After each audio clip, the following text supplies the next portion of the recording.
Good morning, everybody. I have Sharif here and I have Francesca. Good morning. Good morning. And Francesca has closed 14 deals in less than 7 months. And today we're going to walk you through how she killed it with buyers and actually as a brand new agent. This is her first year in the business.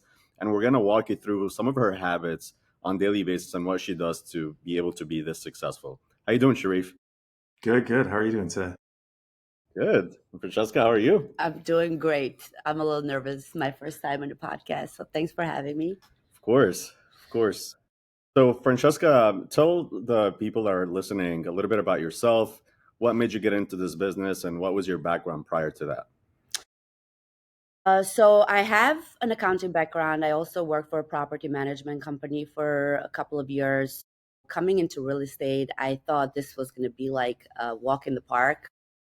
But reality check hit really quickly. I got slammed by so many different challenges, and it was really tough in the beginning. But I feel like the best thing that I ever did was joining a team, and having the right support was very important. Having someone that believes in you more than you believe in yourself and sees your potential definitely kept me going. It took me a little bit of time to actually get my first deal. When I first started, I had call reluctance issues, the imposter syndrome. I went through it all, but Peter definitely helped me with those challenges. And I got my first deal in May, and then it's been crazy since. I think the more you do, the most comfortable you get afterwards. That's awesome. So, I want to talk a little bit about your struggles starting off, Francesca, Yeah. because I know your history and I know how it worked out in the beginning. I want to know what did you expect when you started in real estate and what changed your trajectory? I feel like I'm not the only one that is guilty of watching Selling Sunsets and thinking that you're going to come in here and you're going to sell, like, you're just going to take cute pictures, show some cute houses, and deals are just going to magically happen by themselves. Like, it was really challenging coming to reality and seeing how hard it was actually being a real estate agent and what they go through. I've done my own flips in the beginning, so like I realize now how mean I've been to the agents I've been working with. I didn't give them enough credit. So the like just not being able to make the calls, it was just for me, it was such a struggle, like being able to pick up the phone and just call people randomly. So, what Also, changed? I'm sorry? What changed? Well, Peter sat next to me and he's like, this is what you say, this is what you do, this is how everybody does it. So it's just a matter of just getting it done and just dialing and then getting over that fear and limited mindset.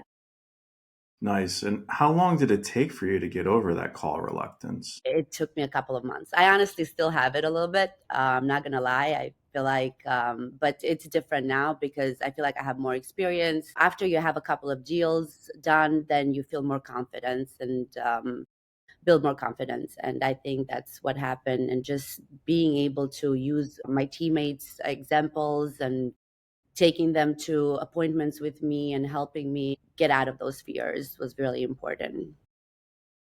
One of the things too that I've noticed early on with Francesca is her communication skills too, especially once she does reach a client and once she meets them in person. It's She's one of those where like get me in front of a client and I'm really good in person, but I'm not really good on the phone talking to a cold lead. But obviously that doesn't work long term, right? But once she is in person with a client, for example, especially for the first time, she's able to build really good rapport. And can you tell us a little bit about how you were able to do that? Like, like, is that something that you were always natural at, or is that something you've learned over time? I feel like I'm definitely better in person than over the phone. I'm really comfortable with selling a property, not selling the property itself, but pointing out what's wrong with the property, the good things about the property, and just looking out for the best interest of the client. I feel like I come across with some knowledge just because I've done some investments myself and being able to get them to trust me in person. I don't know. I feel like over the phone, it's really hard for me to really show myself and my skills. So I'd rather, like, I think I have a better chance when I'm in person with them. So yeah. And what do you feel like you need like to work on more now? And like obviously you haven't even hit a year yet, and you're Yeah. seeing such good results. What's the next step for you, and what do you feel like what's gonna raise the bar? Well, I'm really excited to see all the seasons of real estate. Like you said, I haven't completed a full circle yet, so I don't know how the winter works. I'm learning as I go, but I definitely want to do more next year. I feel like 26 is going to be a really good year, especially since I've gained so much experience and I've closed some deals. I want to hit at least 100 closings next year, and I feel like with your help, I could do it. Definitely, you got this. So just being more consistent, more disciplined, time management, and follow up better. Definitely need to improve. Good. Now, would you say that accountability was a part of your success? Definitely, definitely. I mean, like the first month Peter fired me, he's like, It's not gonna work for you." That's what I'm trying to get at. What did you say? That's what I'm trying to get at is Yeah, what happened in the beginning. he was like, Francesca, I don't think this is the right field for you. You came in like I was really confident, and it was just like this is gonna be easy. And then I came in, it was just completely different being on the giving end, not the receiving side of things. I've like when he said he's like he had this really tough conversation with me, and I was like, no, I'm not going anywhere. I'm gonna sit here and I'm gonna make all my calls. So I made like I think 350 calls that day. Okay, I'll give you another chance. And then it was history from then. I think I started coming early to the office. I started making my schedule a little bit more organized and actually sticking with it. So like I'd come in at like 8:30. I'll make a couple of 2 hours of calls, prospecting, 2 hours of follow-ups, and then save the rest of the day for appointments. So accountability definitely helped. Like he's always keeping me in check and always helping out. Peter's good at that, right? He's really good at that. He You likes know, to crack the whip. I mean, and honestly, like it's one of those things where if you don't have somebody that's doing that for you, like they don't really care about your growth or your success, right? Because it's Yeah. natural for us to just go back to our normal baseline as human beings. Like we just want to go back to our comfort level, right? And this is a field that you definitely have to be uncomfortable with making those phone calls, with meeting new clients, getting rejected over the phone. But I definitely saw the potential in Francesca, and I was like, you're just not seeing the big picture yet, and you're just so close to getting really good. You just need to get that extra push, and trust me, we have those conversations on a regular basis with other people too. Some people actually fold and they quit, and some people become like Francesca. Thank you, Peter. I really don't think this is enough. I definitely will do better next year for sure. Good. So, what is your success in? Do you have like success with open house leads, sign calls, people you meet? Like, where do you find your success?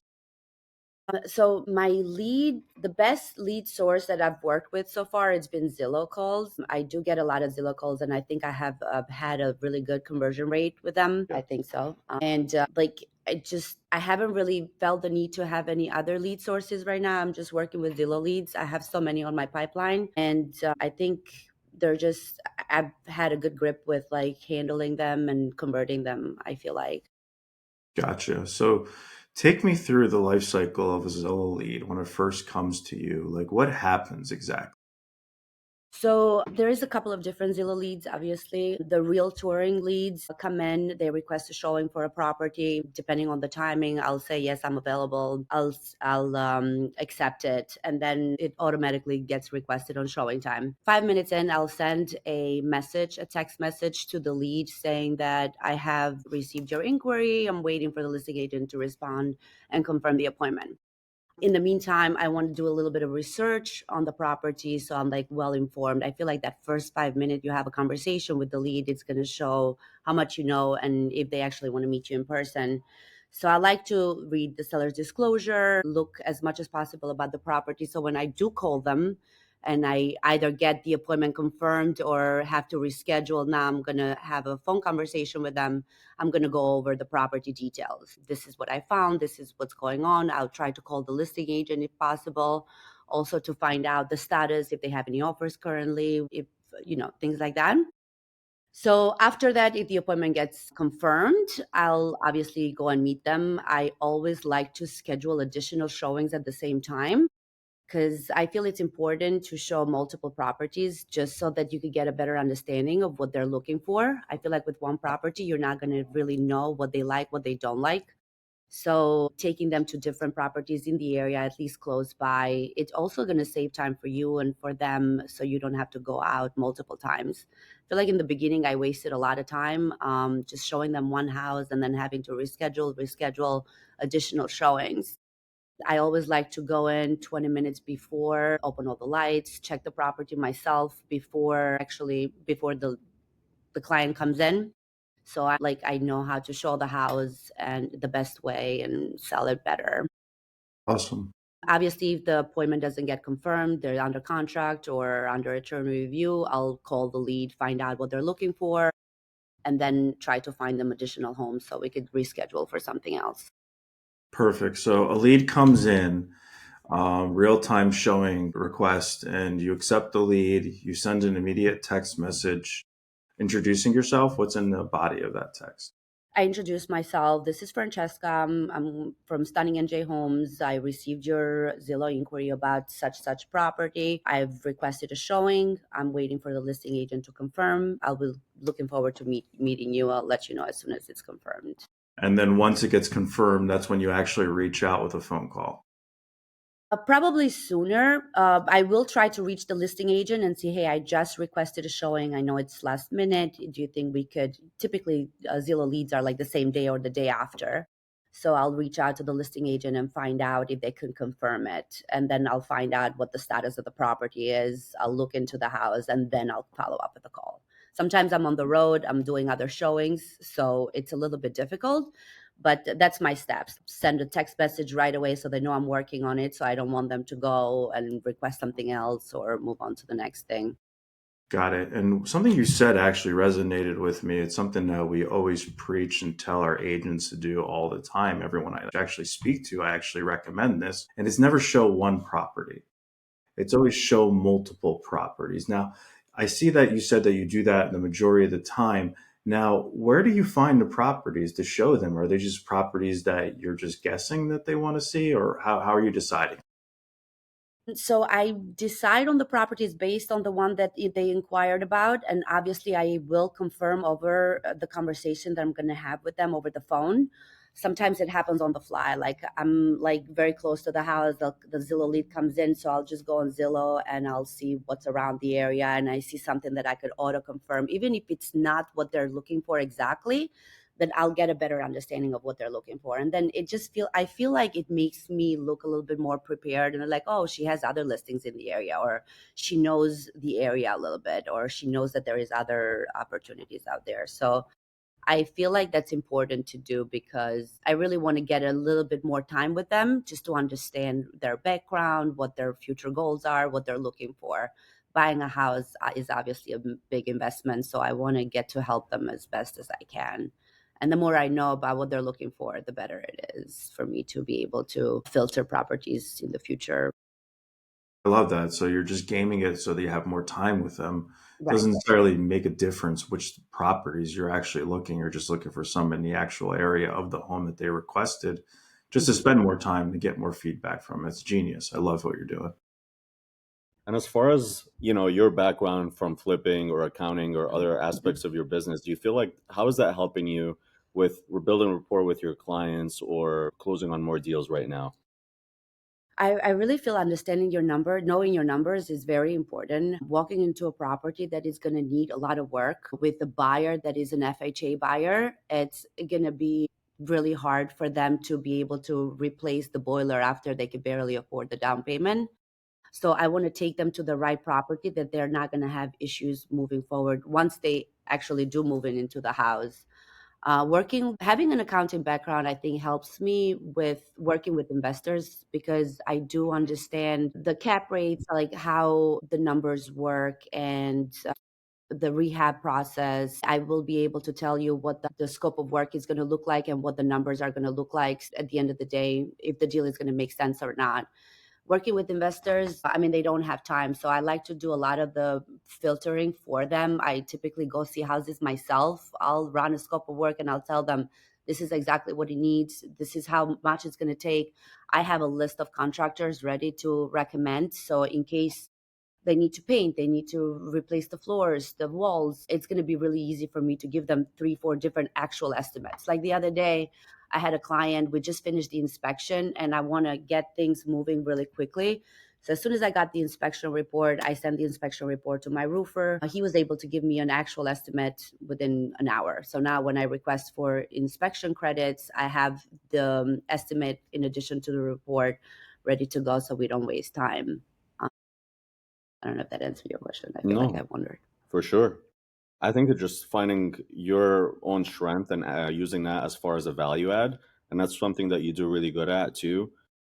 Another thing, like, I mean, multiple properties, I feel like you haven't had so many deals fall apart because you're always trying to solve problems that come through Yeah. with the deal. Like, I know one, for example, the one in Edison, you went to the township, you figured out if there was any zoning issues, if they were going to be able to build anything. You took, the time. I think a lot of agents will don't do this, right? You're actually going out there on the field to figure out how you can solve a problem that might be a detriment to the deal or to the client altogether. Can you walk us through that a little bit too? Right. So real estate is 10% glamour, 90% problem solving. I feel like, I mean, with the Edison property, so just to give you a little background, the buyer was going to buy the house just to demolish it and build a new house in there. So I was responsible for obtaining the CO for him. I had to literally go to the township. There was some issues with the zoning and the variances. There was an encroachment. So we had to go back and forth with a lot of different architects, builders, get estimates, and be able to close on time, I believe. I mean, I literally had to go install fire smoke detectors myself before the CO inspection with the township. It was a really nice experience. Like, I feel like there's nothing I will not do for the deal to close. I really haven't had any deals fall through. Everything that's been under contract, I've taken it to the closing table. Right.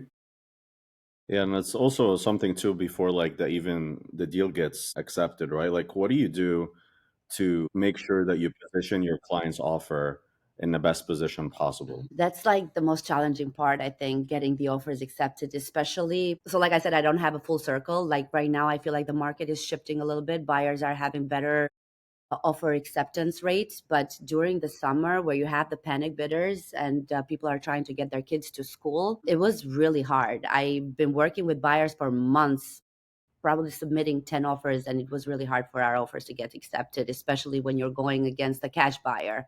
How do you make your FHA offer more appealing than a cash buyer? It's really difficult.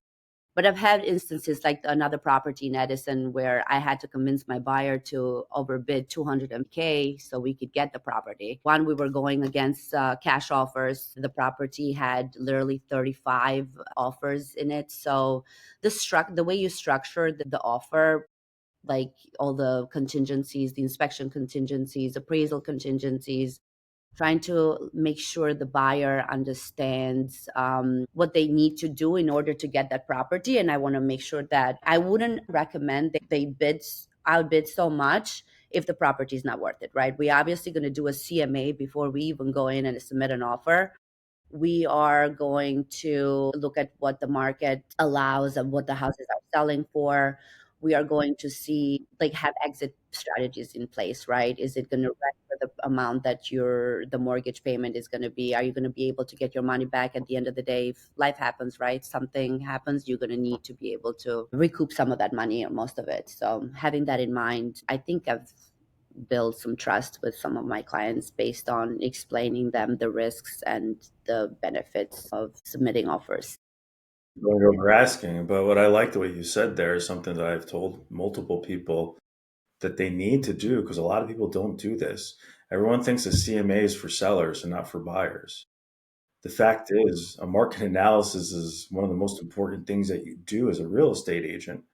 And to make an offer without a market analysis is making an offer blind. And, being able to show consumers what things are selling for in the area, where they position themselves, and how much they could possibly lose in the long run or gain in the long run all comes down to the market analysis. Don't you agree? Yeah, I think it's very important. It's a very important step. Like I want to feel comfortable myself recommending something to one of my clients. I do not I want to be able to sleep at night. So having those numbers in front of me, giving them the peace of mind, understanding what the market really looks like without me just throwing numbers at you, showing proof is very important. That's great. I mean, it's not rocket science and it's nothing new. Call the agent, find out what the seller's looking for, touch base, and build rapport. Find out if there's a seller's disclosure or any other documents online so that you have that information and the ammo needed when you speak to your client. And then do a market analysis before they even make an offer if they're even remotely interested. It's all stuff that we always preach, but you're actually running with it, which makes you different than the majority of agents. Isn't that crazy? Just applying what you learn makes you different than majority of agents. Yeah, and something she skipped also that I know she does really well at is building the rapport with listing agents, right? A lot of times it's hard for you to get a hold of a listing agent. Like, good luck if you're trying to put an offer on Sharif's listing. Good luck speaking to him. But she finds a way. She'll go on social media. She will find your wife's number. She'll find somebody like that you're related to you to try to get them on the phone to get a hold of you. I will find a way. I will Yeah. find a So way. tell You're a borderline stalker, is what you're. yeah, but that's what you have to be, honestly. I don't do much stalking. Not much. You got to stalk to sell. I think building rapport with the listing agent is super. I can't believe I missed that part. It's super, super, super important because you're going to go through the whole deal with them. Like after, it's not just getting your offer accepted. It's getting credits after the inspections. It's being able to communicate with the appraisal shortage or things like that. Having a good rapport with the listing agent is very important. Like I've had, I don't know, I feel like I've been really lucky. I've worked with amazing people that have taught me so much too. So far, it's been a really amazing experience. I must say, I don't think I have one bad experience where I could say that listing agent, I don't ever want to work with them again. They've all Great. been good. That's good. That's really good. Awesome. And then as far as like advice to new agents that are coming into this market or the ones that are struggling right now, like what's like one or two pieces of advice that you can give them that maybe helps them with their struggles? Oh my gosh, like join a team. Join a team. It's very important. I feel like with the team and I struggled for the first few months, it's going to speed up your growth process so much being in a team than a solo agent. Like take more of my commission please. Like I feel like that's one of the advice and don't give up. I know it's hard in the beginning. Like I wanted to quit every day, like cry, struggle, but it's going to be rewarding. You're going to see yourself so much different from the beginning to the end of the year. You're going to see how much you've grown. And it's like, oh, well, I did that. Don't give up. Awesome. Anything else you want to add, Francesca, to the podcast? No, I think we covered everything. Do you Yeah. want to? Anything for you, Sharif? No, I think that's great. I mean, I'm sitting here and we're talking to you, Francesca, and I swear it doesn't seem like you've been 6 months in real estate. It feels like it was 6 years in real estate, more like it. It definitely feels like it, Sharif. It goes slow, right? But it just seems like you picked up so much experience and so much knowledge and obviously confidence in just 6 months. Would you say that the biggest thing for that is the environment, the training, or the accountability? I think it's all three of them. Peter has done such a good job keeping me accountable. I really need that. I think without his accountability and training, I don't know where I would have been. I definitely would have quit a long time ago. I would have went back to accounting and sitting on a desk doing taxes. Yeah, I mean, most agents within their first year, even every year, close like 2 to 3 transactions. I can even tell you personally, when I first started, I only did one rental in my first year because I tried to do it as a single agent. I tried to learn everything myself, and I didn't really have like that mentorship and guidance. So, would you feel like the team is actually what catapulted you in real estate? Like I would have not, it's like all of my leads are team generated. I don't really have much sphere, but he is just definitely, like, I grew so fast. It would have probably taken me, I don't think I would have made it. I think I would have quit a long time ago without being in a team and having the support and having someone to call on demand, like, hey, I'm having this problem, please help me solve it. Every issue you have, somebody on the team has handled it 10, 20 times over, so they'll be able to guide you and hold your hand through it. And just this team alone, it's just it feels like family. Everybody's ready to help. Like, even if you're not asking for help, it's like they know, what are you struggling with, let me help you with that. It's been a blessing. Great. And he doesn't pay me for that. No, just donuts, right? That you Just- get for us. I actually had to buy the donuts for us today. No, but that's another thing too, that, even though she's done that many deals this year, Sharif, like, isn't this like one of the toughest years in real estate in the last 30 years too? I feel like every year is the toughest year, Peter. But yeah, it's true. I mean, it's not tough in the same reasons why people would say other years are tough. It's because we had such a strong market for so many years. And honestly, your dog could have sold a house in the past few years. So it's really not the fact that it's tough. It's just it's normalizing going back to really what it's been before COVID years. So this is really what real estate's about. So, to get through the adversity and actually get through, this year just shows you that you're strong enough to make it in the future as well. You didn't make it during like the COVID years, right? You didn't have that experience where it was easy real estate. It was really easy to sell a house. Literally, you picked up a phone, you could have sold a house.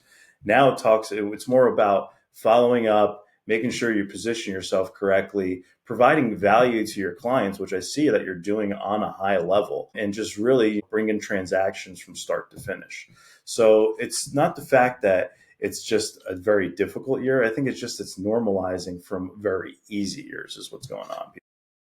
That's so true. So true.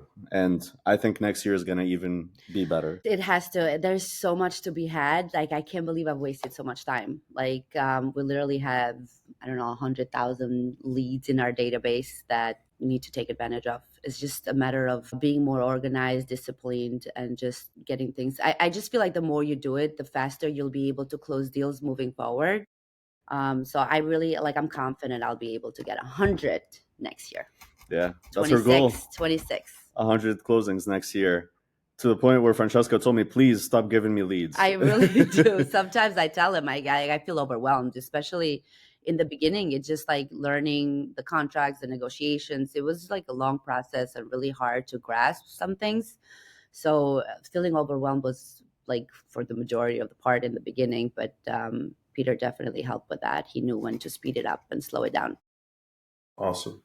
Awesome. Well, appreciate you, Francesca, and thanks for being a great team player on the team. Thank you. I appreciate it. Yeah. So lucky to be here. And thanks for taking the time on a Sunday morning to jump on a podcast with us. And Sharif, and if you guys have any questions for Francesca, feel free to reach out to her. We will put in the show notes her social media channel if you wanted to if you have any questions about either the team or what she's doing on a high level, you can reach out to her directly. And thanks again for watching. If you like this show, please share it, subscribe to the channel, and comment below so we can do more shows like this. Have a great day, everybody. Bye, guys. Bye.